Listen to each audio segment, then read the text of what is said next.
नमस्कार। Special coverage news पर आप सबका स्वागत और अभिनंदन। बिहार से आज एक बड़ी खबर आई है और इस खबर के आने के बाद बिहार के सियासी मैदान में भूचाल आ गया। ये खबर कल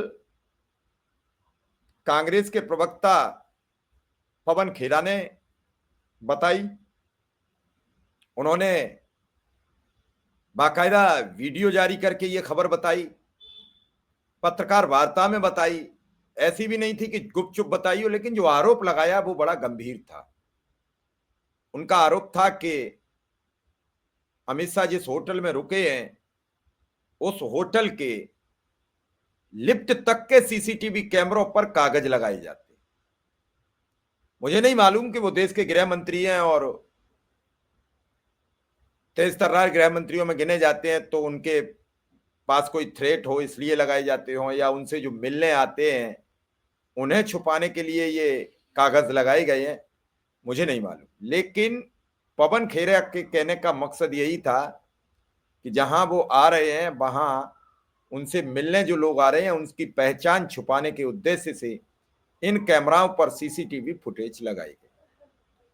पवन खेड़ा यही नहीं रुके हैं, उन्होंने और भी कई बातें की हैं। उन्होंने कहा कि अमित शाह की पटना यात्रा और सीसीटीवी का रहस्य क्या है।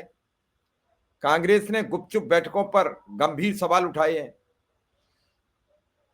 पवन खेड़ा ने कहा कि केंद्रीय गृह मंत्री अमित शाह पर पटना में अधिकारियों से गुप्त बैठकें करने और होटल और लिफ्टों के सीसीटीवी कैमरे ढकवाना का गंभीर आरोप लगाया है। खेड़ा ने इसे सुरक्षा से समझौता बताते हुए इन मुलाकातों पर सवाल खड़े किए हैं, जिससे राजनीतिक गलियारों में एक नई बहस छिड़ गई है।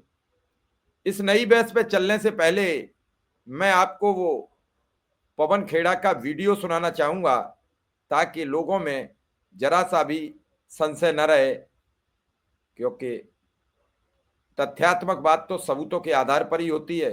तो पहले ये वीडियो सुन लें, फिर हम आगे बात करेंगे। एक अजीब बात हमने देखी, इसी होटल में देखी। जब गृह मंत्री इस होटल में आते हैं तो लिफ्ट के सीसीटीवी के ऊपर कागज चिपका दिया जाता है। तो हमें नहीं समझ में आया कि गृह मंत्री यहां किससे मिलने आ रहे हैं, किसका मुंह छिपाया जा रहा है, किससे डर डर के छिप छिप कर मिलना पड़ रहा है। क्या वो अधिकारी हैं, कौन है?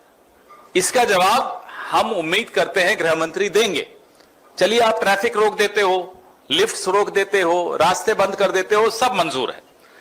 सीसीटीवी कैमरा के ऊपर कागज क्यों होटल वालों को मजबूर करके लगाया जाता है, ये हम जानना चाहते हैं। किससे मिल रहे हैं गृह मंत्री? इस देश के गृह मंत्री ये छिप छिप कर मीटिंग्स क्यों कर रहे हैं? अधिकारी अब आपसे नहीं डरते, गृह मंत्री जी को ही समझ लेना चाहिए।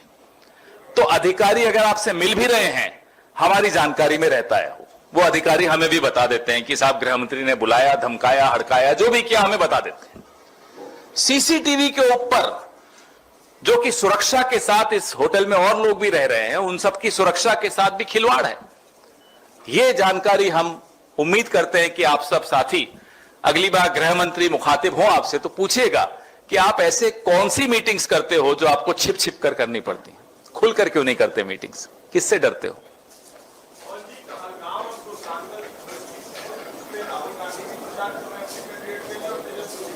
निश्चिंत रहिए, मैसेज स्पष्ट है। किसको हराना है ये हम दोनों जानते हैं, आरजेडी भी, हम भी, हमारी सारा गठबंधन जानता है कि कैसे और किसको हराना है। आपने पवन खेड़ा की बात सुनी और पवन खेड़ा की बात से आप सुनकर सहमत होंगे या नहीं होंगे, लेकिन इस खबर ने भूचाल बिहार की राजनीति में मचा दिया। इस खबर के बाद कई तरीके से लोग सवाल करते नजर आएंगे। कांग्रेस के नेता पवन खेड़ा ने एक प्रेस कॉन्फ्रेंस के जरिए, जब प्रेस कॉन्फ्रेंस चल रही थी तो उसी के जरिए यह आरोप लगाया है कि केंद्रीय गृह मंत्री अमित शाह अधिकारियों से गुपचुप तरीके से मिलते हैं। उन्होंने आगे दावा किया है कि लिफ्ट में लगे सीसीटीवी कैमरे कागज से सील कर दिए जाते हैं। उन्होंने कहा कि जब भी गृह मंत्री पटना आते हैं, होटल की लिफ्ट में लगे सीसीटीवी कैमरों पर कागज चिपका दिया जाता है। गृह मंत्री गुपचुप तरीके से किन अधिकारियों से मिलते हैं, सुरक्षा से समझौता क्यों किया जाता है? आप कौन सी गुपचुप बैठकें करते हैं? पवन खेड़ा ने कहा कि 6 नवंबर को बिहार चुनाव के पहले चरण में 121 सीटों में से 72 सीटें जीतने का भरोसा जताया है। उन्होंने इस बार कांग्रेस का स्ट्राइक रेट तोड़ने का भी दावा किया है। कट्टा वाली टिप्पणी पर बोलते हुए खेड़ा ने मजाक उड़ाते हुए कहा, हम नीतीश बाबू को सलाह दे रहे हैं, बंदूक उठाएं और उसे उनकी कनपटी पर रख दें और खुद को मुख्यमंत्री घोषित कर दें।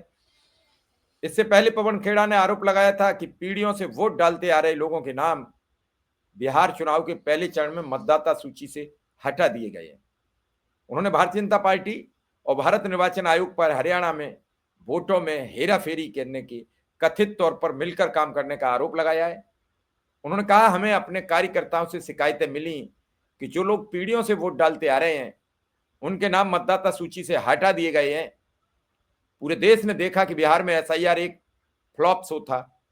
भारत के चुनाव आयोग और भाजपा की मिलीभगत से हम हरियाणा में सरकार नहीं बना पाए, उन्होंने वोट चुरा लिए। इस बीच बिहार चुनाव के पहले चरण में रिकॉर्ड 65.8% मतदान हुआ है, जो राज्य के इतिहास में सबसे अधिक मतदान प्रतिशत रहा है।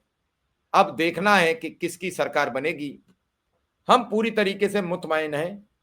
हम 14 नवंबर को तेजस्वी के मुख्यमंत्री बनाने के लिए कटिबद्ध हैं।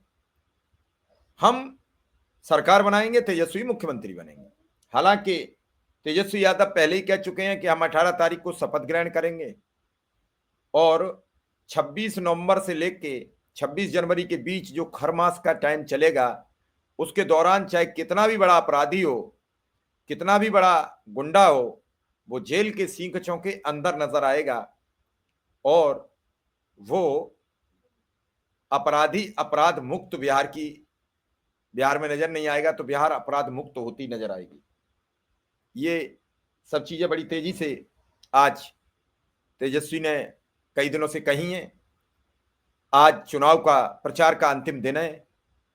उत्तर प्रदेश के पूर्व मुख्यमंत्री अखिलेश यादव, तेजस्वी यादव, राहुल गांधी, प्रियंका गांधी, कांग्रेस के कई बड़े नेता इस चुनाव प्रचार में मैदान में कूदे हुए हैं। खुद कांग्रेस के राष्ट्रीय अध्यक्ष मल्लिकार्जुन खड़गे समेत और भी कई बड़े चेहरे चुनाव प्रचार में लगे हुए हैं।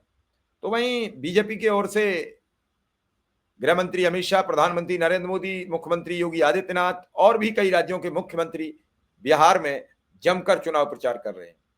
उत्तर प्रदेश के डिप्टी सीएम केशव प्रसाद मौर्य लगातार वहीं बने हुए हैं, चूंकि वो चुनाव के सह प्रभारी हैं। इस पूरे घटनाक्रम में जो सबसे महत्वपूर्ण बात है वो आज है पवन खेड़ा के बयान की। किस आधार पर उन्होंने ये आरोप लगाया है गृह मंत्री पर बड़ा कि जब वो होटल में होते हैं तो सीसीटीवी कैमरे क्यों बंद किए जाते हैं। और इस खबर ने आज पूरे बिहार में तहलका मचा दिया है, संकट में डाल दिया है। अधिकारी भी सोच रहे होंगे। उन्होंने कहा कि जो अधिकारी आपसे मिलने आते हैं वो हमें भी बता देते हैं। अब वो कौन से अधिकारी हैं जो अमित शाह से मिलकर पवन खेड़ा को फोन करते हैं और पवन खेड़ा को सब अंदर की बात बता देते हैं? मुझे नहीं लगता कि इस सरकार के कोई अधिकारी पवन खेड़ा को फोन करते होंगे, पवन खेड़ा को कुछ बताएंगे। ये काम तो आप ही की सरकार में आप ही के अधिकारी करते रहे, क्योंकि आपका किसी पर न पहले दबाव था न आज दबाव है।